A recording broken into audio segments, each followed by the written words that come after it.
cher Quentin, Mon cher Franck. Mizuno cette année pour 2018 donc, a livré sa nouvelle série, Oui. Alors qu'on va appeler la série 180 en fait. Oui, c'est la série 180. Puisqu'en fait on y retrouve, on va se parler des bois si tu le veux bien. Bah, là, on est sur...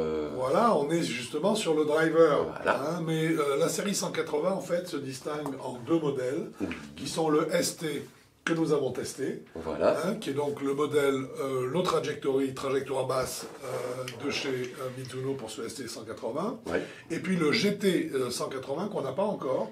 Ça va C'est venir. un retard qui est normal, c'était prévu comme ça au niveau de la commercialisation, aussi bien en France que aux États-Unis. Voilà. Et certainement, j'imagine, également au Japon. Donc, un driver qui est supposé donner des trajectoires sans trop d'effet, Sans trop d'effet. des trajectoires relativement basses, a priori. Oui. Mais surtout, avant d'en parler, comment est-ce que tu as trouvé esthétiquement le driver? Magnifique. Alors écoute, je crois que Mon Dieu, qu'il est beau. d'accord, parce qu'il est splendide. Ah, il est magnifique. Le bleu profond, il est bon. Je sais pas comment dire mieux. Et c'est le bleu Mizuno. Hein. C'est le bleu Mizuno, mais il la est femme très, est très beau. belle. Enfin, Il a un espèce de rendu métallique que j'aime bien, il Ouais. est très très joli. Puis tu le Vraiment prends dans très- la main, moi j'adore ces clubs-là où tu les prends dans la main, tu te dis, Il y a la il est beau. qualité. Il est beau, il est bien. Il est C'est beau visuellement, tu le prends dans la main, tu es là, ah, il y a du matériel dedans.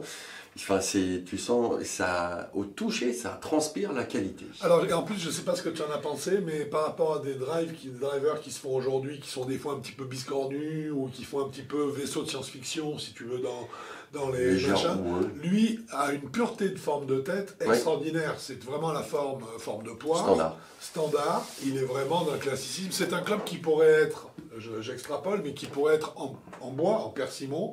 Oui. Pas en bleu comme ça, il serait magnifique. Ah, il serait magnifique, exactement. Et maintenant, dans la bête, alors, qu'est-ce que tu en as pensé de ce ST180 Descriptif d'abord, pardon, en termes de loft. En termes de loft, alors on a essayé un 12,5. Oui. Un 12,5. Ah, et il a un réglage au niveau de la bague qui est de plus ou moins 2 degrés. Donc c'est-à-dire qu'il va de 10,5 à 14,5. D'accord, donc c'est presque un bois 2 en fait. C'est presque un bois 2, et personnellement, tout ce qu'on en pense tous les deux, c'est qu'un driver, de toute façon, il faut que la balle parte à 14 ou 15 degrés. Alors, c'est pour sûr avoir une qu'en trajectoire soi- non, mais c'est sûr. la plus, entre guillemets, on va dire, la plus longue. À moins d'être un frappeur de missile, d'avoir une vitesse de passage de 120 miles. Ouais, je t'en prie. Bah, oui. Ah oui.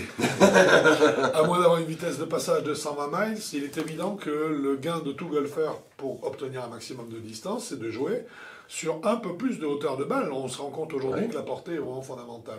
Donc le loft du club est fondamental. Et on voit disparaître, du fait donc de ces vitesses qui ne sont pas suffisantes, on voit disparaître pas mal de drivers loftés à 7-8 degrés. Ça disparaît de plus en plus. Hein. Il n'y a que des idiots comme moi qui en jouent encore. Ou comme moi, mais sauf que comme il a été fité, justement, moi j'ai un 8 degrés, j'ai un loft à 8 degrés, sauf qu'avec le shaft qui a été installé, ma balle part à 14 degrés. En moyenne, donc, tu elle part entre 13 et 15. C'est ça le fitting intelligent. Voilà le fitting. Voilà. Donc ma balle part à 14 degrés et j'ai une bonne distance avec. Donc dès que je le mets par contre à 10,5, 11 degrés, là la balle part un peu trop à mon goût. C'est ça. Mais sinon, voilà, n'oubliez pas, hein, une balle, faut qu'elle ait de la portée. Si elle décolle à 3 degrés, elle va tomber vite. Bah, si on en revient à ces chiffres idiots, ça on l'apprend quand on fait son service militaire, ça se fait plus aujourd'hui je crois, non. Mais c'est la portée maximale d'un canon, c'est 45 degrés. Hein. Non, c'est 47. Ah, 47 à cause de l'effet Magnus. Voilà.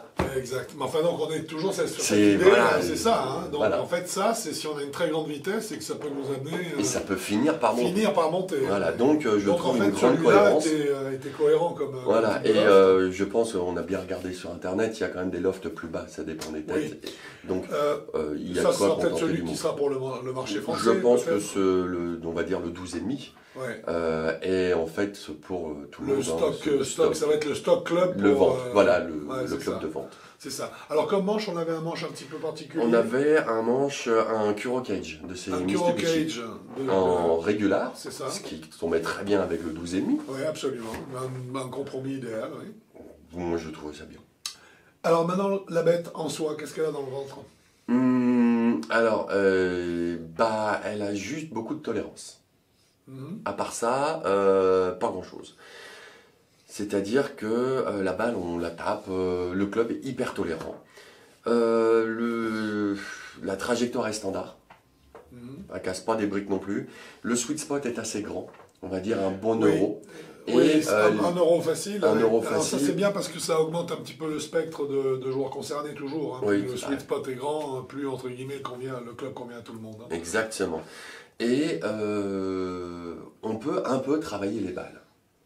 Alors normalement la version que nous avons essayée, c'est une version où il y a, justement, ils disent il y a moins d'effets. C'est low spin, moins d'effets. Hein, donc ça veut dire qu'on diminue les effets latéraux aussi bien que les effets verticaux. Hein. Voilà, c'est pour ça que la hauteur de la trajectoire était très standard. Oui.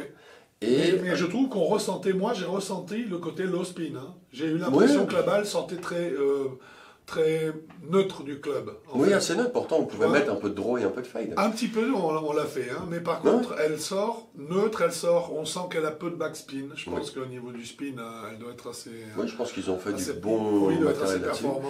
Après, on va sortir un petit peu les chiffres. Oui. Le smash factor 1,47. Ça, c'est balle pas de terrible. practice, balle bois 3, il était à 1,48. Ouais, bizarre. Donc, toujours balle de practice, un peu frais dehors.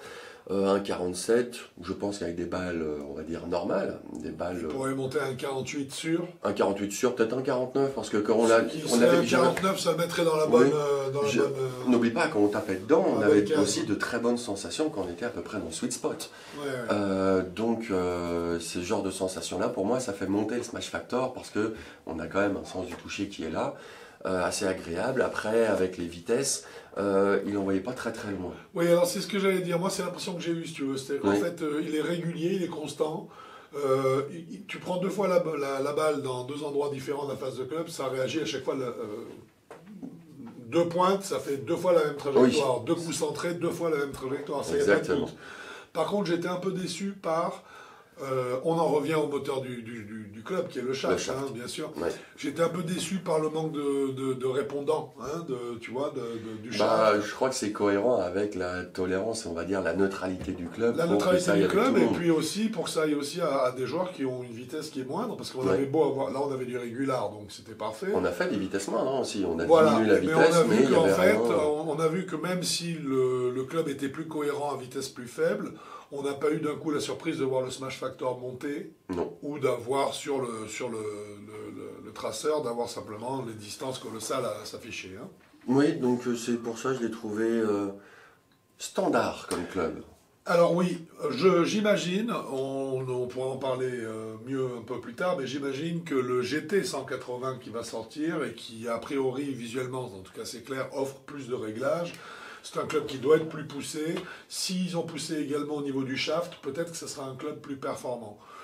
Pour l'instant, c'est vrai que c'est un club qui n'impressionne pas par sa puissance, sans être un club court pour autant. Ah non, il n'est pas court, mais il est standard. Standard, c'est pour ça, moi, je dis un club standard. Et donc, du coup, qu'est-ce que tu lui vois comme gamme de joueurs ?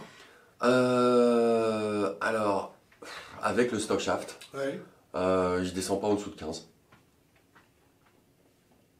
Ouais, ça paraît cohérent, j'aurais dit 10 ou 12, mais je suis d'accord. Pas en dessous de 15, moi, cette tête de club, elle est sympa, mais elle m'apporte rien, on va dire, à part là, un peu de tolérance, mais à mon niveau, c'est pas que j'ai plus besoin de tolérance, mais... un équilibre général du club qui reste bon. Oui, qui reste bon, c'est pour ça que je l'amène jusqu'à 36. 15-36. Ah, quand même. Il est facile à jouer. Alors c'est ça. Sweet spot assez large. Sweet spot large, tolérant, assez facile à jouer. Donc moi je lui colle, pour moi c'est 15-36 ou 36-15, le fameux. Il y a un code derrière ou... Non. Ok. Bon, 30, ça me paraît bien. 36-15, voilà. Ok, on est d'accord. 36-15. Je dirais qu'ensuite, pour moi, le club peut convenir à des joueurs d'un meilleur niveau. Mais à ce moment-là, il faut fitter, il faut changer le manche, parce qu'avec ce manche-là, un joueur d'un meilleur niveau voudra un peu plus de puissance. Hein. Et là, il n'a pas le répondant. Là, pour moi, le shaft n'a pas le répondant. C'est pour ça que je mets un peu en dessous de 15. Sinon, fitter, est-ce qu'on peut aller quasiment jusqu'à 0 à tester? Oui, bien sûr. Mais il est agréable à jouer. J'ai joué il y a peu de temps avec un des espoirs dont je me suis occupé depuis des années. Il a fité son driver avec un manche à $1000. C'est plus le même prix. Hein. Alors j'espère bien qu'à ce prix-là... J'espère qu'il fonctionne bien son driver. Alors je l'ai essayé, il fonctionne très très bien. Ah, d'accord. On comprend, mais... on comprend. Pas la somme, mais on comprend qu'effectivement un shaft plus performant...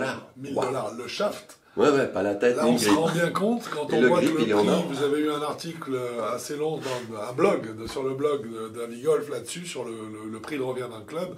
Je crois que la tête de club, c'est 5 $ son prix en moyenne. Hein, Nul tête du de tout. driver. Hein. Ouais, Entre 5 et 12 $, je crois. Ouais, mais après, attends, il y a On est en dessous de 5 $ l'investissement, pour la le faire. recherche, Voilà. le machin. Et le manche, par contre, tu rigoles pas. Tu peux pas trouver des manches de qualité à 10 $. 30 $. C'est pas possible.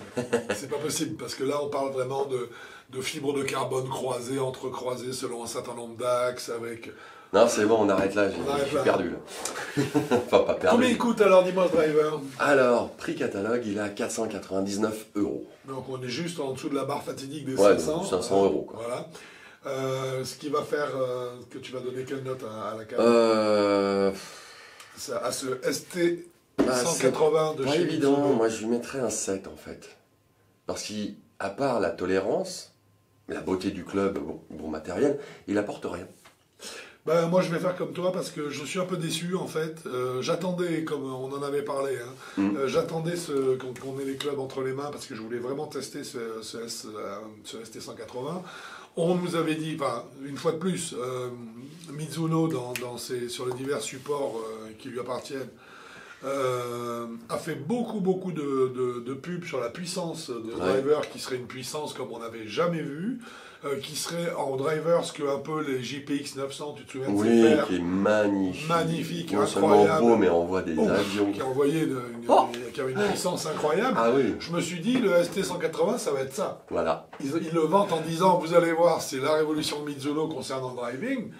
Désolé, ok, non. bah, désolé les gars, j'adore Mizuno, belle marque, Ah pas oui, de j'aime problème, beaucoup moi aussi. beau matériel. C'est mes Ferrari, moi j'ai des MP53. Voilà, en plus c'est quand même un des seuls constructeurs aujourd'hui qui offre pratiquement plus de lames dans sa collection ou semi-lames que de Gaming Pro et de Cavity Mac. Exactement. Donc c'est quand même beau, hein. Bravo Mizuno. Mais là, je suis quand même très déçu par le côté, on va dire par le côté un petit peu trop plan-plan du club, dans le sens où il est... J'attends de voir le GT. Hein. Il n'est pas surpris. Le ST ne m'a pas surpris. Non, J'espère non, que le pas GT me surpris. surprendra. J'espère aussi. Donc je lui mets comme toi, je lui mets 7 sur 10. Voilà. C'est pas méchant, mais c'est pour eux. Voilà. C'est ce que ça vaut, je pense. Je pense pour moi aussi. Eh bien, je te remercie beaucoup, mon cher Quentin. Je t'en prie, Franck, c'est À un plaisir. bientôt sur... Avigolf ou sur un parcours. C'est bien les parcours. Ouais, Quand il fera chaud. À bientôt, bientôt. Ouais. Bon golf à vous. Au revoir.